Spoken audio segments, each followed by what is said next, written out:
There is no fucking way I'm paying $70 for a game and then giving you an additional tip. Actually, you know what? Here's your tip. Make better fucking games. That's the only tip y'all need. What's up, y'all? It's the Gaming Zone, bringing you your daily gaming news. Today is Monday. I just want to go over a few of my favorite stories from over the weekend. So without further ado, let's get into it. Melee weapons are still on the table for co-op shooter HellDivers 2, and now I'm imagining future spent slicing space crabs and parrying chainsawed armed robots. HellDivers 2 has evolved an impressive amount since its development in early February, with developer Arrowhead Studios introducing giant rideable mechs, new weapons, and evolving narratives that shifts depending on the player's behavior, but players are still asking about melee weapons. On the HellDivers 2 Discord channel, one HellDiver asked whether melee weapons and armor dies were still on the table since there hasn't been an update on either for a month. What happened? Well, it's been a month, not a year, said the community manager Twinbeard, responding with a winky face. It might still happen. As you know, we've been fairly busy the past month, he continued, likely referring to the recent Democratic Demolition War bond that already had added extra toys, as well as evolving the HellDivers 2 player versus automaton narrative. Regardless, melee weapons are still branded plausible. Now guys, you know, they just came out with new stuff. They're still coming out with new stuff. They're still updating the game. If they say that melee weapons is coming, I believe that they're coming. Give them time. They'll be here. Thinking about melee options, the potential katanas, lightsaber ripoffs, dual chainsaw sticks is definitely exciting, though I'm also interested to see how such weapons fit into the game. Will they still fill a support weapon slot, a primary, a pocket knife as a secondary weapon? Real quick. Okay, so in HellDivers 1, there was a melee weapon. It was called the saber. This is clearly it here on the screen. The saber from the first one, it was a primary weapon, and it also stated that it didn't belong to any category specifically. We don't necessarily know if they're going to do it the same way as in this game. Could be possible. We'll see. HellDivers 2 joined PlayStation Pantheon of blockbusters with its massive success, meaning the shooter is here to stay. Plus, players have already been itching for a proper melee option, as one HellDiver punched their way through hundreds of space bugs in protest. Melee weapons seems like a certainty. The only question is when. Like I said, they're still updating stuff.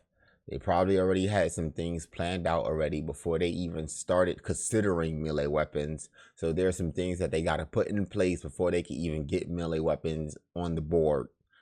I think they're coming. The first game was pretty fun with them, and I think this game will definitely have them too. But to be honest, I've already thought of like a few different builds of different melee classes that I would love to do. My sniper class that I wanted to do, I can't really get it off the ground. Marksman rifles aren't as great in this game. Snipers aren't really as useful, and it's not that I'm going around picking the anti-material rifle all the time. But like I said, I really like the marksman rifle. The semi-automatic shot, every time you press the button, it shoots. Those have always been my favorite weapons, even in Call of Duty. No matter what shooter game I play, I usually go towards the marksman rifle. That's all I have on this. Next topic. Former Blizzard boss suggests players should be able to tip devs after finishing a game. The former Blizzard president said most will dislike the idea. And guess what? You're absolutely right. There is no fucking way I'm paying $70 for a game and then giving you an additional tip. Actually, you know what? Here's your tip. Make better fucking games. That's the only tip y'all need. But outside of that, let's get into this article. Real quick, one more thing before I get into this article. Why is Melania from Elder Scrolls on here? It's not even the same company. Speaking on X, Jabara said, when I beat the game, there are some that just leave me in awe of how amazing the experience was. I've often thought I wish I could give these folks another $10 or $20 because it was worth more than my initial $70, and they didn't try to nickel and dime me every second. Hey, I don't know if you played video games back in the day. I don't know if you play video games back before the year 2000. That's how games were.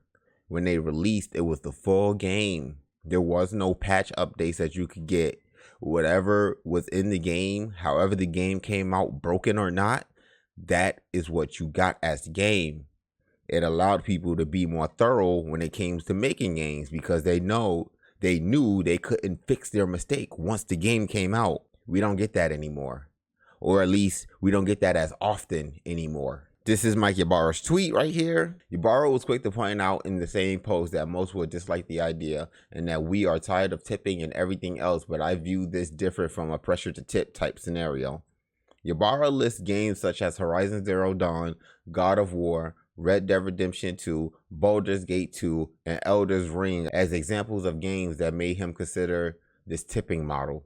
While many independent developers have virtual tip jars or ways to donate to the studio, it's a rarity in big budget gaming. A user responding to Ybarra suggests that if one was to enjoy a game that much, they could gift a game to a friend on Steam, thus buying it twice. Which I actually think is a pretty good idea. If you enjoy a game so much, why not give it to a friend so that they can enjoy the game also? Then y'all can share the experiences that you guys had over the game. However, players have routinely expressed frustration at companies charging that much for a game and then implementing microtransactions on top of that $70 fee. Aware of backlash from players, some publishers have launched microtransaction stores post-release, seemingly in an effort for them to not be highlighted as part of the review process from media. However, this hasn't always been successful. Recently, Tekken players expressed huge frustration to the developer Namco Bandai. Namco Bandai. You know what? I'm going to keep that in for the introduction of the Tekken Fight Pass. Ybarra, former employee Blizzard, largely operates on a subscription-based model for its biggest title, World of Warcraft, but it also regularly sells skins and other items in Overwatch 2 and card packs in Hearthstone. So real quick, there's a few things in this article that I actually would like to reply to. Somewhere in this article, I believe he says something about, here it is, but I view this different from a pressure to tip type scenario. The problem is if you put a tipping button in the game, some people usually feel pressured to do that because, trust me, people are well aware that they could tip. People are well aware that they could give money, donate money to whatever publisher, developer, anything to these people. Like I think that's part of the reason Cash App came out. Is that not? My thing is like I was previously saying, if you put these things in the game, more than likely people are going to do it. They're going to feel like they're going to do it because if they don't do it, then developers may feel some type of way. Or no, the gamer may feel that the developer may feel some type of way about not tipping or donating towards the cause. But as I previously said, if I pay $70 for a game, I'm not giving you any more extra of my money unless the game was just that good. And if the game was that good, I don't want to tip. I want more of the game. That's where DLC comes in. That's where expansions come in. See, I don't know what's going on with these devs nowadays. It seems as if they're not thinking about this kind of stuff. But yeah, if you experience a good game, 9 times out of 10, I'm going to go tell my friend about the good game. They're going to tell their friend about the good game. And then next thing you know, you got a whole community of people playing your game because your game was good. Trust me, that goes a lot further than getting a tip. Next topic. So real quick, I want to go over something. This is even something that I've been struggling with just a tad bit. The difference between Roguelike and Roguelite. Yes, I've been saying two different things. It may sound like I'm saying the same thing sometimes, but I'm actually saying that they're different. So the difference between a roguelike and a roguelite, I know I believe one has to do with permadeath, meaning that when you die, there's no meta progression. Your death means you have to start all the way over from scratch. I think that's I don't want to get the games confused, but that's one type of game, whereas the other type of game, as your death leads to meta progression, which means that each time you die, you have a chance to unlock something to make the game slightly more easier as you progress throughout the game. I like both forms. I just like difficult games. I like games that keep me engaged. So without further ado, let's find out the difference between the two. The roguelite and roguelike genres have been growing in popularity over the years. They're challenging games where players attempt to run with different abilities and random elements that generally force the player to restart from zero or near zero for each attempt. They are born from the 1980s game Rogue, which established many of the mechanics now considered staples of the genre. But the difference between roguelite and lite has always been confusing. So we asked an expert from Evil Empire, the co-developer of Dead Cells, to explain it to us. Lucy DeWagner is the game director of the upcoming Rogue Prince of Persia, a roguelike, and defines the subgenre like this. Roguelike, with a K, is like the game Rogue, a game where you play, you die, you hit replay, but nothing is kept between your attempts. You will always replay the game from a blank state. Roguelite may be something like a permanent upgrades and enhances that makes your future tries easier and has progression system that does not exist in roguelites.